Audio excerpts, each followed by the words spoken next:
Overwatch heroes. They move, they shoot, they make funny sounds. Oh, moons! And for the most part, we tend to focus on the basic and surface level stuff, like how much damage each hero does. Or what do you mean by you should swap Genji? And with things like that, we often overlook the small details that come with these heroes, such as their visuals, animations, and obscure interactions. And one of the heroes that I want to explore in detail is Freja, one of the newest additions to the Overwatch roster. Freja's alias is Geffen, which means the giver in Norse mythology, and interestingly enough, it is actually one of the aliases of a Norse goddess, Freja. She has a small tattoo on her face that resembles a gust of wind, and most of Freja's abilities are based around the wind element. Interestingly enough, the face tattoos are banned in Denmark, and the first time we see her with a tattoo is when she becomes a bounty hunter, which can symbolize her becoming a more rebellious person.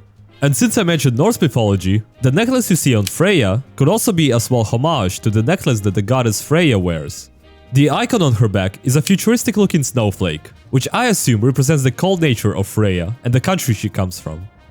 Freja is a mid to long range, high mobility DPS hero, armed with a crossbow that shoots fast traveling bolts, which is the same speed as Ana's unscoped shots, at the speed of 125 meters per second.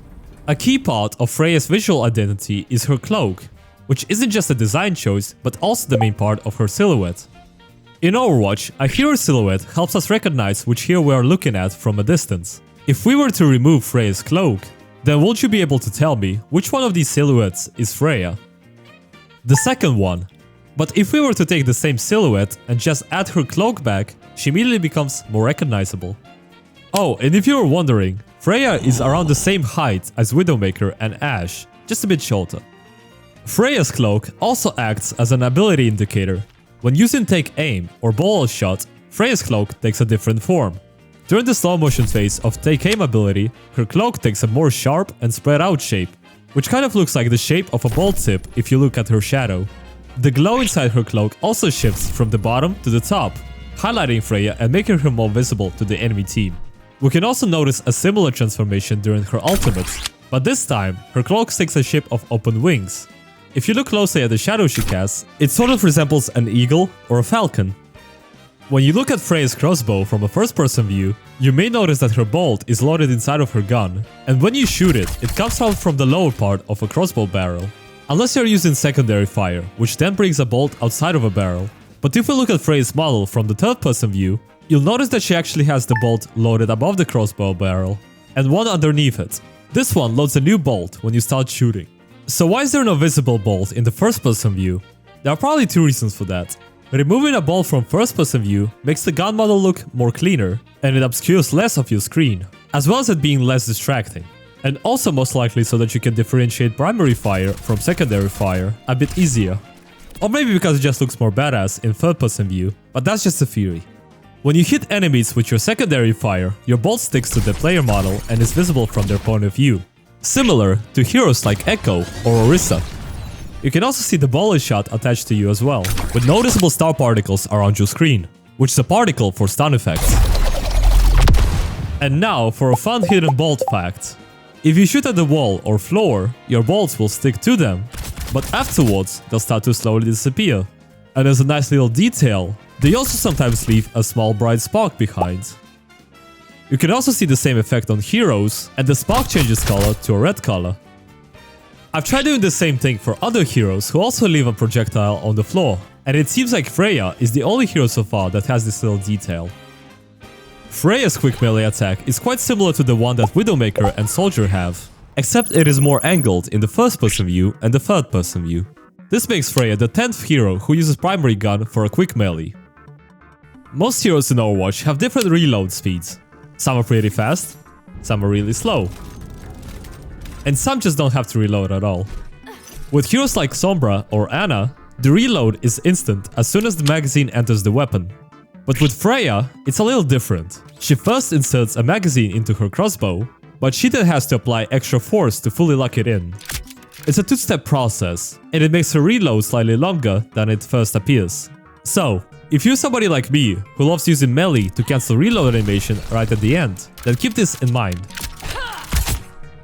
Freja's first-person idle animation actually has two variations. The first one shows her doing a quick shoulder stretch, probably because she's constantly holding a steady position. This is also the only idle animation that plays in third person as well. The second animation shows her briefly inspecting the barrel of her crossbow, most likely making sure that nothing is jammed. During Freya's playtest phase, her bounty hunting passive had a very different UI.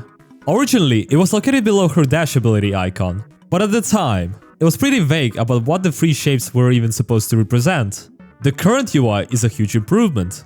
The new UI element is the skull, number, and horizontal bar, which clearly communicates that you'll earn a reward after securing 3 eliminations. It's also conveniently placed right next to the ultimate meter, visually linking your passive and the reward you get for completing it, which is a 25% ultimate charge. And there's even a custom animation and sound effect that plays when you get 3 required eliminations. I believe this is the second time we've seen a UI element placed this close to the ultimate bar, rather than in the usual spot next to the health bar, like it is with the most heroes.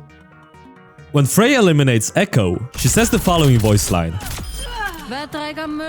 which translates to, "What does Müller drink?" This is supposed to be a reference to a place in Denmark called Bornholm, where Echo Valley is located. And supposedly, if you were to shout that phrase in Danish, the Echo will respond with Ulla, which means beers. Hey, let's play a quick game. Here's Freya and 2 other heroes. Can you tell which footsteps belong to who?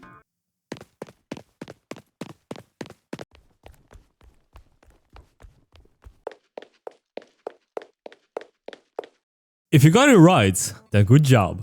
You probably play way too much Overwatch. But if you didn't get it, then here's how you can tell. Freya's footsteps are light and stealthy, perfectly fitting her role as a fast-moving bounty hunter. They're somewhat comparable to Ashe's footsteps, but noticeably softer and more subtle. It even sounds like she's wearing rubber-soled shoes, which helps muffle the sound even further. You can hear a faint, rubbery squeak as she moves, adding a nice touch of detail to her audio design. Speaking of sounds, if you run out of ammo while shooting, you'll hear a quiet beep indicator at the end. It's a subtle audio cue that only plays when you fully empty your magazine. Selecting the Frostbolts perk adds some extra visual and sound effect to your primary fire.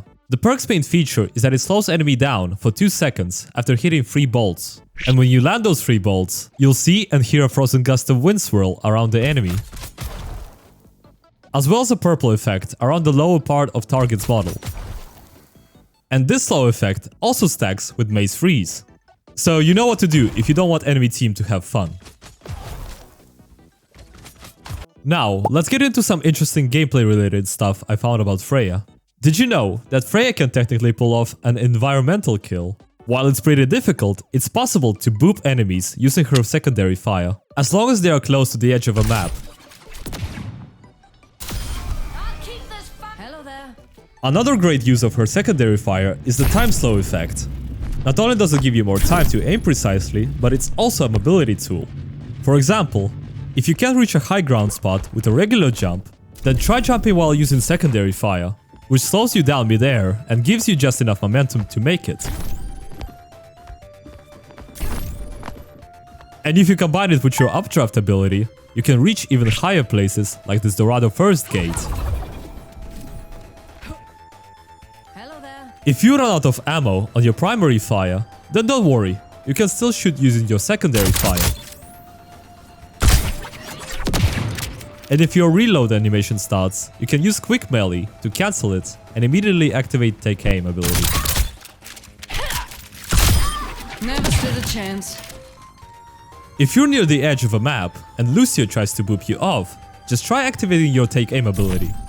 While it's active, you're essentially immune to any boops. Her ultimate, Bowler Shot, also has an interesting behavior. It actually has 2 separate radiuses, one for pulling enemies and another for dealing damage. If you're within the pull radius, you'll get pulled into the center.